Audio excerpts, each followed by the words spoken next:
Bom, pessoal, então, neste vídeo nós vamos explorar um pouco do Google Acadêmico, né?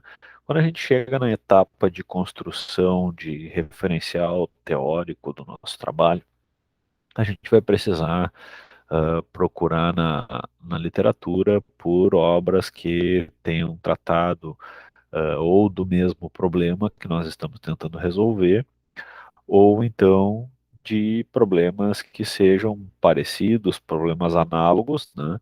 Que uma vez que a gente consiga entender como o autor resolveu, nós possamos então gerar algum tipo de alteração, de adaptação desta proposta dele para o nosso contexto de problema. Tá? Então, a ferramenta, existem muitas ferramentas, tá, pessoal? Por exemplo, vocês vão encontrar aí ferramentas como a plataforma da Cielo, a plataforma da CAPES, a EBSCO, a Web of Science, assim como várias outras, né? Nós vamos hoje olhar somente para o Google Acadêmico, mas não se esqueçam que vocês têm acesso a outras plataformas também. Bom, qual que é a diferença do Google Acadêmico e do Google convencional, aquele que a gente está acostumado a utilizar, né? Bom, o Google que a gente está acostumado a utilizar é o www.google.com, certo? Ah, aquele motor de busca, ele faz uma busca geral na rede. Então, ele vai buscar por blogs, por todos os tipos possíveis de resultados que ele encontrar que correspondam às palavras-chave que vocês utilizaram na busca. Porém, como aqui nós estamos interessados em procurar artigos científicos, né, trabalhos científicos que possam servir de suporte à nossa pesquisa, nós vamos utilizar então o motor de busca Google Acadêmico, né, que ele está lá no endereço scholar.google.com, certo? Então, antes do Google, em vez do www tradicional, aqui vocês vão colocar Scholar. Então, vocês vão utilizar o motor Google Acadêmico, que ele está direcionado especificamente para trabalhos científicos e bases de dados científicas, certo? Ah, quer dizer que o Google convencional lá não serve para minha pesquisa acadêmica. Não é exatamente isso, certo? Muitas pesquisas vão demandar, né, que vocês procurem lá no Google normal, por exemplo, por bancos de dados de empresas, por dados de associações, por dados de mercado, por notícias, né? Então, assim, no meio acadêmico, muitas vezes se chama isso de gray literature, né? Ou seja, uma literatura cinzenta, aquela que não é necessariamente validada por pares. Então, ela pode não necessariamente estar expressando o resultado de uma pesquisa, mas ela pode estar expressando, por exemplo, a visão de um autor, uma crítica, né? Então isso precisa ser considerado para pesquisas quando a gente precisa buscar dados do dia a dia, digamos assim. Quando a gente precisa de dados do, do meio científico, aí nós vamos buscar em bases científicas. Como eu já disse antes, não vou me repetir aqui, mas nós temos várias outras bases. Hoje nós vamos explorar então o Google Acadêmico. Bom, uma vez que vocês entraram aqui, vocês devem ter notado, né? Vamos dar uma explorada no que tem na entrada do Google Acadêmico. Vocês devem ter notado aqui que ele tem o símbolozinho aquele de conta do Google, certo? Então, vocês podem entrar com a conta de vocês do Google, né, do Gmail de vocês lá, e, inclusive, vocês podem criar um perfil. Vocês estão vendo aqui que tem algumas opções ó, de menu aqui, né? Ó, meu perfil, biblioteca, alertas, métricas, pesquisas avançadas, configurações, tá? No perfil, quando vocês entrarem no perfil, vocês vão identificar, por exemplo, todos os artigos que têm relacionados ao nome de vocês dentro da base do Google Acadêmico. certo? Então, esses artigos vão estar disponíveis aqui e ele vai contando, por exemplo, ele vai relacionando diferentes, diferentes autores, né? E ele vai indicando, por exemplo, quantas citações o teu artigo já recebeu, quem são os coautores que publicaram contigo aquele artigo, né? Logo mais acima que ele tem alguns indicadores onde mostra, né, as citações que tu já recebeu, o índice H, né, que é quantas citações já receberam, quantas N citações já receberam, quantas N obras já receberam N citações, né? Então, no caso aqui, são 3 obras que já receberam pelo menos 3 citações. E o índice I10, que é o índice de quantas obras publicadas já receberam pelo menos 10 citações. Tá? Uh, Vocês podem adicionar áreas de interesse. Essas áreas de interesse vão permitir que vocês que as pessoas encontrem, né, vocês como pesquisadores da área. Vocês podem, por exemplo, consultar, né, se vocês querem consultar lá o professor Wagner Simões, né, pega o nome dele, vai lá no Google Acadêmico e procura, né, lá na lupinha, ó, né, lá na lupinha, e procura pelo nome dele, vocês vão poder ver todos esses indicadores que nós estamos vendo aqui na tela, vocês vão poder ver lá também, na tela de pesquisa de vocês, certo? Desde que ele tenha um cadastro lá, obviamente, né? Se ele for um pesquisador que por alguma razão não se cadastrou, entendeu melhor não está, ele não vai, vocês não vão conseguir enxergar ele lá. Aqui dentro ainda vocês conseguem ter as bibliotecas, certo? O que que é a biblioteca? Na biblioteca a gente consegue ter armazenado, né, aquelas obras que a gente encontrar na nossa busca, né? Então nós vamos depois ali fazer uma busca e nós vamos poder eventualmente adicionar à nossa biblioteca aqueles artigos que nos interessaram. Então, assim, gostei da determinada, encontrei um artigo ali que me chamou a atenção, acho que pode ser útil. Eu vou lá, clico na estrelinha no cantinho dele lá, que nós vamos ver logo depois, tá? E ele vai vir parar aqui dentro da biblioteca. Então, quando eu clicar em minha biblioteca, certo? Eu vou enxergar a lista daqueles artigos que eu marquei, tá? Óbvio que a gente precisa ter um pouco de cuidado, né? Senão tu vai marcando, marcando, marcando, marcando, marcando, marcando, quando vê, tu tá com a tua lista cheia, né? A tua biblioteca cheia e fica mais desorganizado do que procurar direto. Então tomem um pouco de cuidado para não marcar tudo, né? Para conseguirem gerenciar, criar marcadores, né? Ele tem aqui uma ferramentinha de criar marcadores, onde vocês podem criar, digamos assim, se isso aqui é a biblioteca de vocês, por meio dos marcadores vocês conseguem criar prateleiras, né? Então, estou fazendo um trabalho lá para uma disciplina de pesquisa operacional. Vou criar um marcador para os artigos que eu estou lendo para a disciplina de pesquisa operacional. Aí eu tenho lá um marcador para a disciplina de projeto de fábrica e layout lá. Vou criar um marcador para projeto de fábrica e layout. Tem uma outra lá para a disciplina de estatística, de engenharia da qualidade. Para todos eles, então, vocês podem ir criando diferentes marcadores, né, que vão ser aí como se fossem diferentes prateleiras na biblioteca de vocês, tá? Então vamos voltar lá para as métricas, a gente ainda pode avaliar algumas métricas, né? Alertas, tá? Vocês podem gerar alertas, aquela opção de alertas, o que que são?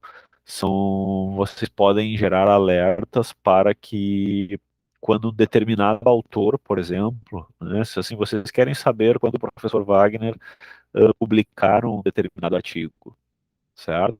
Então vocês podem criar um alerta aqui no Google Acadêmico, dizendo, quando o professor Wagner, Lourenço e Simões publicaram um artigo novo, me avise, porque eu quero ler, certo? Então, toda vez que sair um artigo novo do professor Wagner, vocês vão receber um e-mail, no Gmail de vocês, avisando que ele fez uma nova publicação, né, com um linkzinho para que vocês possam ler ela. Então, é uma ferramenta bem útil, principalmente quando a gente quer se manter atualizado sobre determinados assuntos, né? Então, vocês podem criar ali uma série de alertas, não só por nome, tem outras opções, né? Mas tem uma série de alertas que vocês podem gerar. Bom, abriu a paginazinha aqui de métricas, tá? Então, dentro dessa página de métricas, vocês podem ver que tem os nomes de algumas revistas, certo? Então, a partir dela, vocês conseguem ver informações, né, o índice HI, H5, né? Então, assim, são seguindo aquela lógica lá, né, de cinco publicações que receberam pelo menos 5 citações, tá? Ah, Depois tem aqui algumas questões de livre acesso, né? Então vocês conseguem acessar várias informações aqui a respeito dos periódicos em si. Vamos retornar aqui. Acho que retornei demais. Bom, então aqui mesmo, tá? Bom, essa carinha aqui vocês já conhecem, né? Ela é muito parecida com o Google convencional, não tem muito o que se falar aqui a respeito. Aqui embaixo ele faz uma listinha de artigos recomendados, tá? Estes artigos recomendados, como é que ele recomenda, tá? Isso aqui está com base nas áreas de interesse que ao se cadastrar no Google Acadêmico tu registra lá, tá? Ou com base naquelas coisas que tu procurou, né? Então, com base nas últimas buscas que tu fez dentro dele, ele vai aprendendo um pouco sobre a tua sobre as tuas áreas de interesse, e aí ele começa a personalizar a tua experiência aqui. E aí, então, isso aqui são os últimos lançamentos, né? Então ele está me dizendo, ó, 6 dias atrás, ó, tá, tem esse artigo e mais 6, ó. Depois aqui artigos de uma semana atrás, né, ó, 8 dias, 15 dias, né, são a data de publicação deles na rede. Então a gente consegue, a partir disso aqui, ficar informado sobre as novidades que estão sendo lançadas, que estão sendo distribuídas aí na nossa rede. Bom, vamos usar o motor de busca, tá? O motor de busca, vocês podem chegar aqui e digitar pelo termo que vocês querem utilizar, né? Vocês podem ver, né, aqui ele tem um histórico de algumas coisas que eu busquei, né? Is Operations Research Really Research, né? Isso aqui é o título de um artigo. Era um artigo específico que eu estava procurando, então este aqui é o título do artigo, botei entre aspas. Lembre-se que quando vocês colocam a palavra-chave, uma frase entre aspas, o motor vai buscar exatamente essa frase, certo? Se vocês não colocarem entre aspas, ele vai buscar correspondências por pelo menos uma das palavras da frase, certo? Então, por exemplo, né, vamos supor que ele pudesse se eu não botasse as aspas, ele poderia me trazer, por exemplo, resultados onde ele encontrasse a palavra operations, mas ele não encontrasse as outras, certo? Quando eu boto entre aspas, né, ele está procurando exatamente esta frase. Se não tiver esta frase, ele não me retorna, tá? Então, neste caso aqui, este aqui é o título de um artigo, tá? Ah, Outra forma que nós temos aqui de procurar, né, é utilizar quando eu tenho mais de uma palavra que eu quero que ele busque exatamente, mais de uma frase que eu quero que ele busque exatamente, né? Então eu boto entre aspas, né, aqui rede neural, redes neurais, tá? O mais, o mais quer dizer, ó, eu quero esta correspondência exata mais esta correspondência exata. Tá? Neste caso aqui era uma pesquisa que eu estava fazendo sobre algoritmos de backpropagation para redes neurais, para treinamento de redes neurais, certo? Então vamos lá, vamos fazer uma busca qualquer. A gente vai estar falando aqui, vamos procurar assim, ó, pesquisa operacional, e vamos botar assim, ó, indústria metalúrgica, certo? Ou seja, eu estou falando para ele, eu quero que tu me retorne artigos que falarem, que tiverem a correspondência à pesquisa operacional e a pesquisa indústria metalúrgica, certo? Então, ele não vai me trazer aqui, né, por exemplo, pesquisa operacional aplicada em uma granja de frangos, né, coisas desse tipo, tá? Bom, a busca, né, esses termos aqui, inclusive, funcionam no próprio Google convencional, tá? Se vocês não sabiam desses detalhes, funciona lá também para refinar a busca de vocês e tornar ela um pouco mais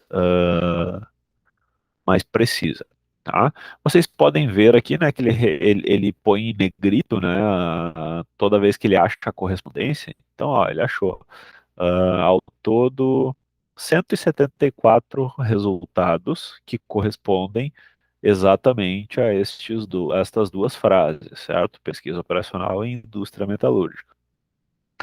Bom, de onde que ele puxa isso, né? Ele puxa de vários repositórios diferentes. Então, vocês podem ver aqui, tem uma da revista Pesquisa Operacional, que está disponível na plataforma Cielo. Ah, este outro aqui é uma universidade, né? Eu não consigo me lembrar exatamente, que nós já vamos olhar para ele ali. Aqui também parece ser um simpósio, né? Repositório da Unesp, Revista Brasileira de alguma coisa, tá? Então ele puxa de vários lugares diferentes.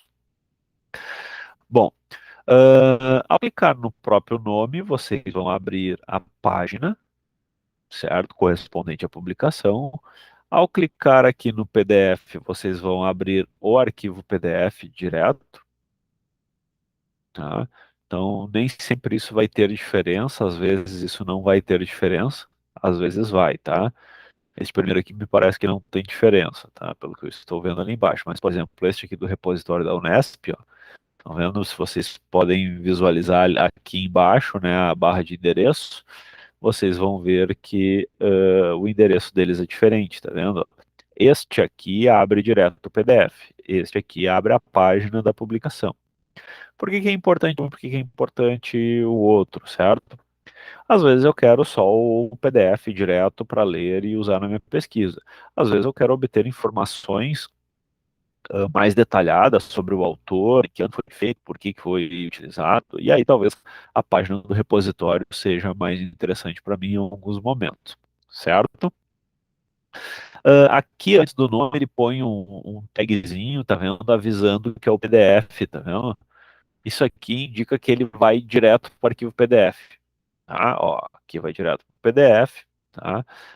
Quando ele não tem a tagzinha, quer dizer que ele não vai para o PDF. Certo? Daí vocês utilizam a tagzinha do outro lado lá. Ah, essa estrelinha que aparece embaixo de todos os resultados de vocês, ela é justamente o botãozinho que vai adicionar este artigo lá na biblioteca de vocês, certo? Então, assim, eu quero guardar esse artigo para ler depois. Beleza, vou clicar aqui na estrelinha e ela vai ficar pretinha. Ele acabou de avisar aqui, ó, salvo na sua biblioteca, tá? Vou salvar mais uns dois aqui só para a gente conferir depois o funcionamento dele, tá? Bom, outro recurso que a gente tem aqui, estão vendo essas duas aspinhas aqui? Sempre fica aquela dúvida, né? Como é que eu vou fazer para citar, né, o artigo lá lá no meu trabalho da disciplina, no meu artigo, no meu TCC. Então a gente vem aqui, clica nas duas aspinhas, ele vai abrir essa janelinha, onde ele mostra para vocês em três formatos padrões, o MLNA, o formato NBR 6023, que é o ABNT, e o APA, tá? Porém, Vocês já devem ter notado, né, que este NBR 6023 dele aqui está completamente maluco, né? Não tem informações sobre onde isso foi publicado, não tem datas, tá? Então, assim, este é um recurso bastante importante para que vocês possam eventualmente facilitar a forma de citar um artigo, tá?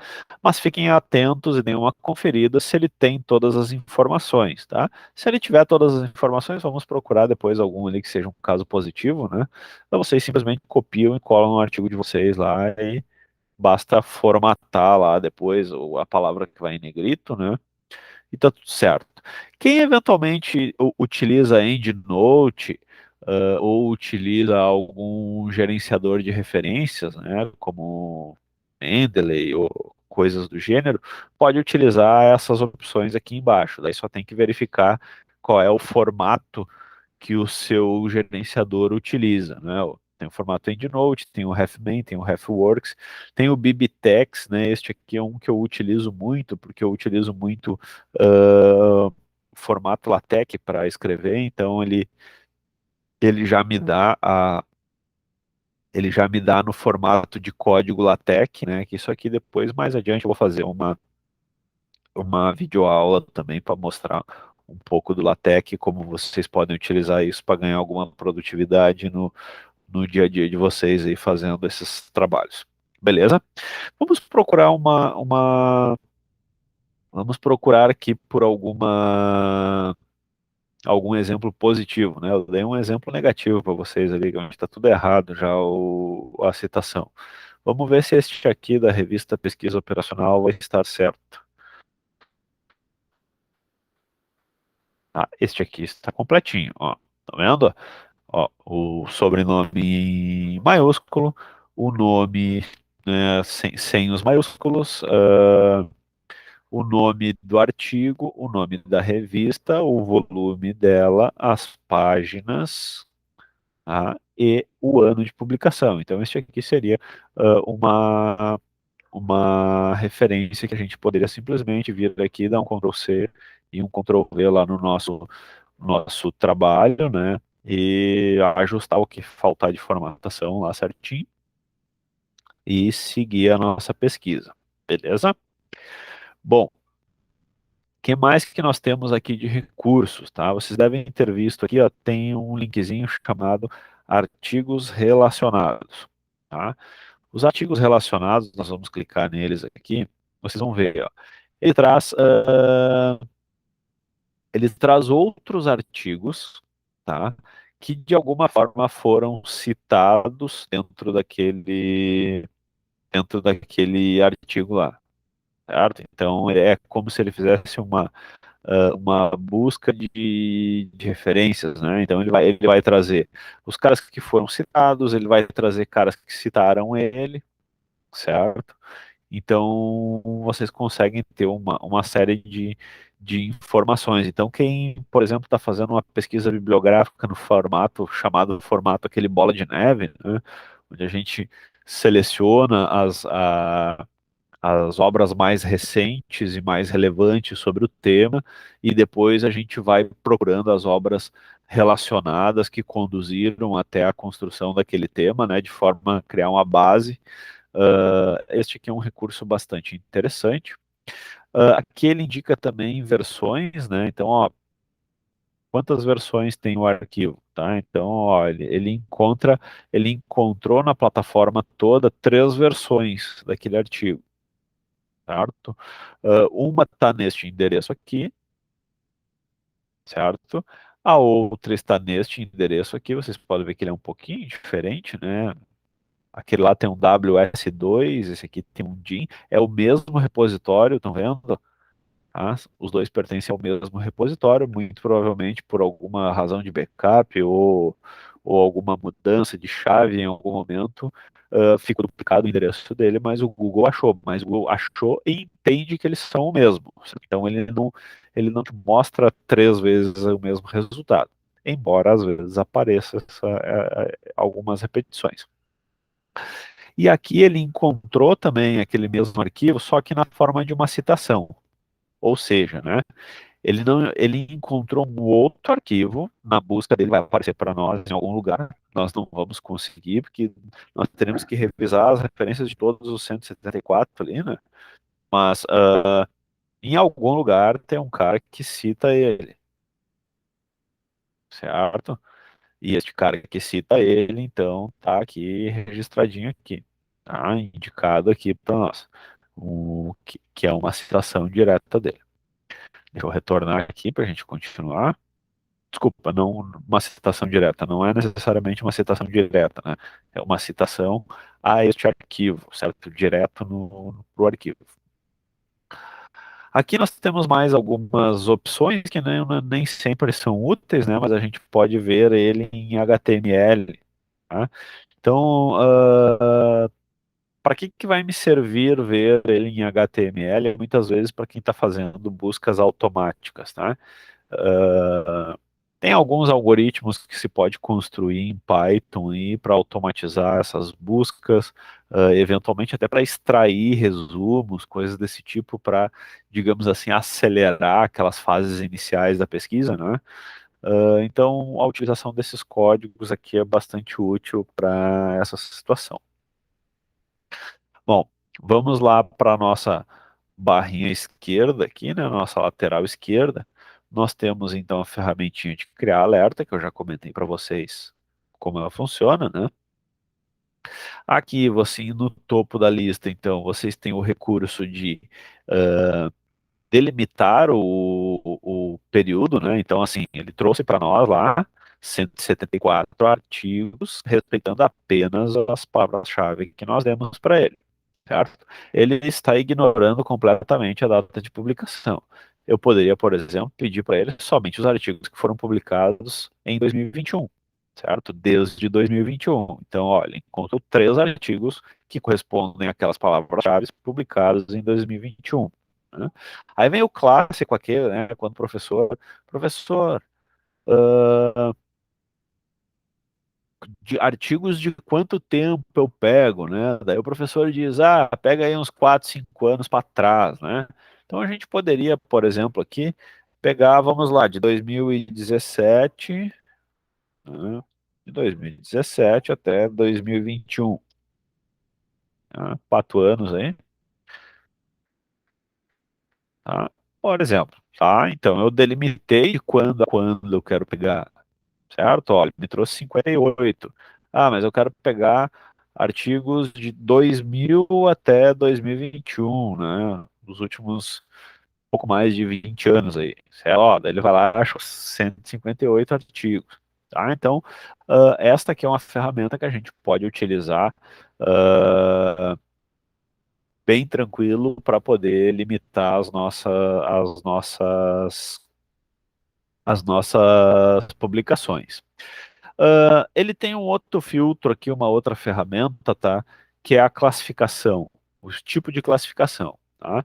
Por default, ele classifica por relevância, né? Ou seja, ele faz uma pesquisa e o seguinte, as pessoas que pesquisam por termos como estes aqui têm uma afinidade maior com estes artigos aqui, ou seja, elas clicaram, leram, ficaram mais tempo lendo, copiaram, baixaram ele, certo? Mas se eu quiser, eu posso também pedir para que ele faça uma classificação por data, né? Então, aí ele vai me fazer uma classificação por data.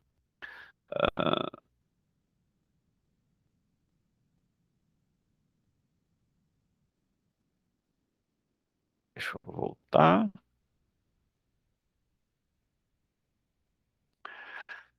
Bom, eu posso também pedir para ele pesquisar páginas em qualquer idioma, né? Aqui está tudo em português, não vai fazer muita diferença, mas mas se a gente, por exemplo, mandar pesquisar assim, cadê? Vocês estão lá fazendo o trabalho de sistemas produtivos, né, ou de alguma outra disciplina que envolva o Lean, né? Daí o que vocês vão fazer? Ah, eu quero pesquisar ferramentas do Lean. As- Ou ferramentas para solução de problema lá do MASP, né? Aí vocês vão colocar assim, ó, Lean Manufacturing, né? Mais Ishikawa, certo? Aí vocês vão mandar buscar. Ele vai achar um monte de coisa, né? Então ele achou aqui melhora de processos produtivos mediante Lean Manufacturing, ou seja, ele achou um artigo em espanhol. Aí na segunda nós temos a aplicação dos conceitos de Lean Manufacturing em uma linha de produção de videogames, em português. Ele achou aqui operational practices of Lean Manufacturing, potentiating environmental improvements, em inglês. Que língua você fala? Né? A primeira pergunta que precisa ser feita. Né? Ah, não, eu falo português e o meu inglês é muito fraco, muito ruim. Então eu vou lá e clico em pesquisar páginas em português apenas. Certo? Olha lá, ele diminuiu consideravelmente, né? De 5 mil e pouco que tinha ali, se não me engano, para 1.170 resultados. Tá? Porém, obviamente, agora estão todos em português. Tá? Ele voltou agora que eu tinha clicado, ele está meio lentinho. Ah, então, se vocês têm dificuldade com a língua estrangeira, lá, 8 mil resultados, né? Então, se vocês têm problemas com a língua estrangeira, podem filtrar aqui por pesquisar somente páginas em português, certo? Aí resolve o problema da linguagem. Obviamente que vocês viram ali que reduziu brutalmente a quantidade de resultados disponíveis, né, de 8 mil e pouco para 1.170, certo? Então isso pode ser um problema dependendo do assunto que vocês estão pesquisando, né? Se vocês estão pesquisando um assunto como Lean Manufacturing, que tem muito material disponível, que tem pessoas altamente capacitadas, pesquisas avançadas no Brasil, fica fácil de encontrar publicações de boa qualidade para servir de material para vocês, certo? Mas se daqui um pouquinho vocês estiverem pesquisando sobre um tema que seja novo, né? Então, assim, nos últimos anos aí, por exemplo, a gente fez alguns trabalhos de garimpo, verdadeiros trabalhos de garimpo na literatura, né? Procurar referências sobre indústria 4.0, né? Hoje, uh, 7, 8 anos aí, estamos em 2021, né? Praticamente 8 anos já depois do termo ser cunhado, então já tem muita literatura oficial ah, sobre o tema, é mais fácil de se encontrar. Mas sempre que surge um conceito novo, uma ideia nova, um nome novo, às vezes, né? Às vezes a gente a coisa já existe há 20 anos, mas chegou aos nossos ouvidos, ao nosso conhecimento por um nome novo. E a gente começa a pesquisa sempre por este nome, que a gente conhece. Depois nós vamos descobrindo, né? Que, isso é a mesma coisa que os caras chamavam lá atrás de tal nome. Ah, então, tu limitar somente a língua portuguesa às vezes pode te prejudicar, né? Tu pode perder um pouco da diversidade de materiais, mas resolve o problema com a língua. Quem eventualmente estiver usando a ferramenta para TCC, certo? Eu não recomendo que façam a pesquisa somente em língua portuguesa, certo? Porque TCC sempre vai haver uma exigência da banca, né, de que vocês, pô, por que que vocês não utilizaram referências internacionais? Né? Ah, mas eu não sei ler inglês. Ah, mas existe a ferramenta do Google Translate, né, que pode ajudar vocês nisso. Vocês, como engenheiros formados, vocês já tiveram inglês ao longo da formação básica de vocês, no ensino médio, né? Ah, pode não ter sido lá essas coisas, não tenho condição de sair falando, mas de ler pequenos trechos vocês têm, né? De captar ideias. Então, é sempre importante utilizar também produções de origem estrangeira no estudo de vocês, tá? Bom, vocês podem ainda incluir patentes. O que é uma patente, né? A patente é um registro industrial de propriedade intelectual, certo? produto, de um processo ou de alguma tecnologia. Tá? Para as palavras-chave que eu coloquei aqui, obviamente, né, são extremamente genéricas, nós não vamos encontrar nenhum tipo de patente, né?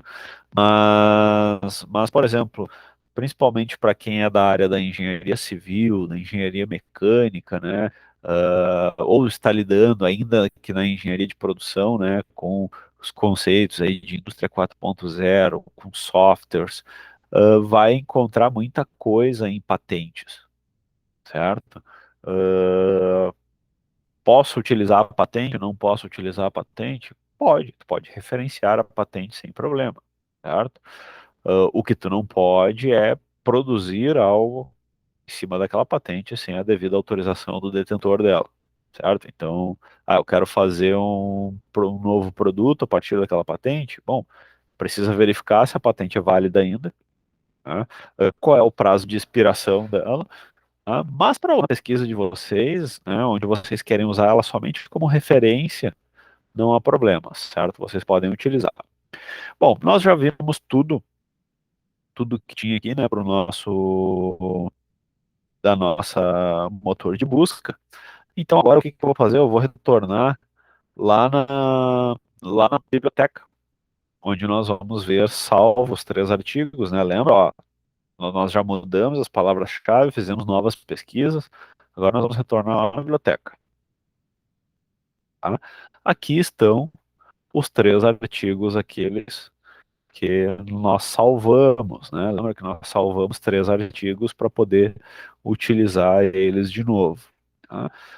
Bom, eu venho aqui, por exemplo, algumas ações que vocês devem ter visto que abriram alguns menuzinhos aqui, né? A cara ficou um pouquinho diferente do que estava na hora que a gente teve aqui antes. Bom, então o que que eu tenho aqui, ó? Eu posso exportar a minha biblioteca, tá? Então, eu vou exportar para um outro formato, por exemplo, né? Bibitex, EndNote, um CSV, tá? Então vou exportar isso aqui para um formato que eu posso depois importar numa planilha ou num programa gerenciador de referências, né? Então isso ajuda vocês a organizar a pesquisa de vocês. Tá? Eu posso, por exemplo, criar um marcador, né? Ó, quero criar um novo marcador aqui.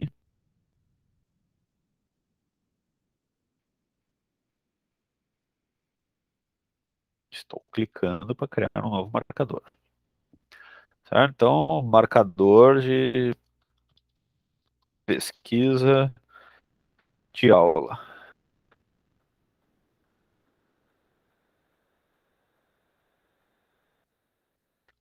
Tem um OK.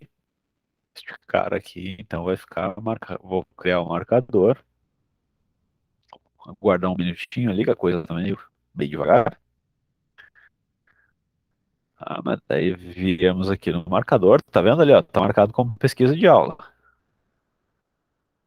certo? Agora eu quero o seguinte, eu quero. Vocês viram aqui, ó, não sei se vocês perceberam, aqui na lateral, criou uma prateleira ali chamada pesquisa de aula, tá vendo? Agora, se eu clicar nela, ele vai me mostrar somente os artigos que foram salvos nessa prateleira ali, né?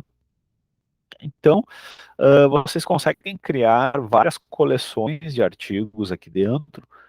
Então, eu estou fazendo um artigo para disciplina de cálculo, outro para disciplina de mecânica dos materiais, outro para de pesquisa operacional, outro para de projeto de fábrica e ainda estou fazendo meu TCC. São 5 pesquisas que eu estou fazendo ao mesmo tempo, certo? Tu pode vir aqui e criar 5 marcadores diferentes, certo? Tu cria 5 prateleiras, 5 estantes na tua biblioteca. Tá? E aí tu pode ir adicionando, conforme o tema de cada um deles, tu vai adicionando os artigos, vai adicionando as obras ali em cada uma dessas prateleiras e aí tu consegue isolar elas, certo? Então fiquem à vontade, né, para criar quantos marcadores quiserem, né?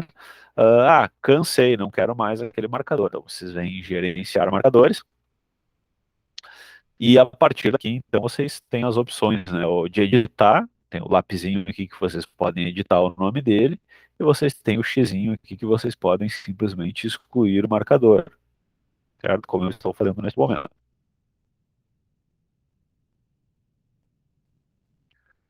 Tá?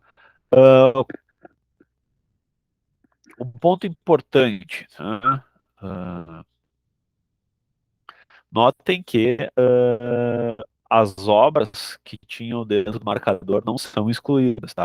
Quando vocês excluem o marcador, some apenas a prateleira. Tá vendo que não tem mais o linkzinho das obras da pesquisa de aula, tá?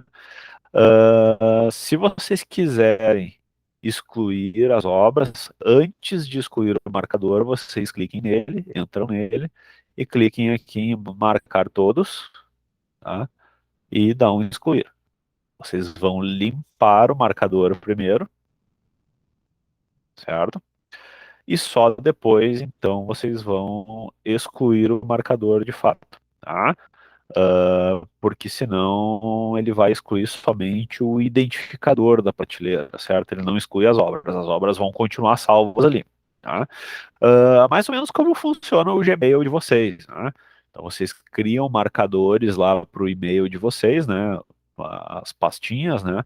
Mas se vocês excluírem o marcador, os e-mails continuam lá. Os e-mails só vão ser excluídos se vocês selecionarem o e-mail e mandar excluir, tá? Então o funcionamento aqui é bem parecido com o Gmail. Quem já está habituado com o Gmail, a lógica é bem parecida.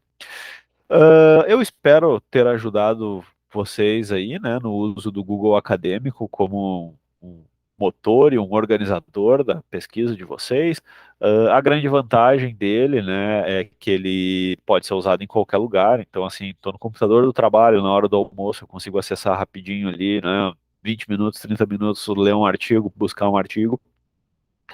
Ah, Outros, né, nem sempre oferecem a opção em nuvem, mas também ele tem as suas limitações. Tem alguns resumos que ele não faz, né, que outros gerenciadores de referência podem fazer, mas daí é aquela questão, né, se a gente poderia discutir aqui o que é melhor, se é portabilidade, se é mais recursos, se é mais capacidade.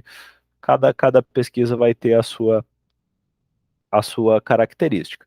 O fato é, todos eles funcionam de forma muito parecida, né? Então a gente vai poder utilizar aqui o Google Acadêmico, mas, eu utilizo o Mendeley. Beleza, tu vai usar o Google Acadêmico para procurar os teus artigos e depois tu vai importar eles para o Mendeley, né? Então o Google Acadêmico acaba sendo o motor de tudo. Claro que se eu tenho acesso à plataforma CAPES ou outras plataformas, a gente pode utilizar então essas plataformas como um alcance maior. Onde é que vai ser melhor eu utilizar, por exemplo, plataforma CAPES, né? Se vocês, muitas vezes a gente vai encontrar por meio do Google Acadêmico um determinado artigo que o acesso dele é cobrado, né? Então a gente vai ter que. E alguns periódicos cobram um acesso pesado, né? A gente está falando aí coisas na faixa de, às vezes, $30, $40 para acessar um artigo. Muitos desses periódicos têm convênios e estão disponíveis dentro da plataforma da CAPES. E vocês, como alunos da universidade, têm acesso a muitas plataformas de dados dessas, né? Essas plataformas vão mudando ao longo do tempo, então sempre é bom consultar com a biblioteca qual é a plataforma, quais as plataformas que são ativas e que podem ser utilizadas para fazer esse tipo de busca, tá? Mas sempre vale a pena, né, dar essa consultadinha. Então o Google Acadêmico vai mostrar muita coisa para vocês, mas muitas vezes, algumas vezes vocês não vão conseguir acessar. Aí, estes que eventualmente é do interesse de vocês, mas que vocês não conseguiram acessar por essa questão de custo, vale a pena dar uma olhadinha lá na biblioteca para ver se a base de dados a qual ele corresponde não está disponível lá para acesso dos alunos. Certo? Vamos encerrando esse vídeo, então, e em breve a gente discute, então, sobre outras ferramentas aí que vão ajudar vocês no desenvolvimento das suas pesquisas. Até mais.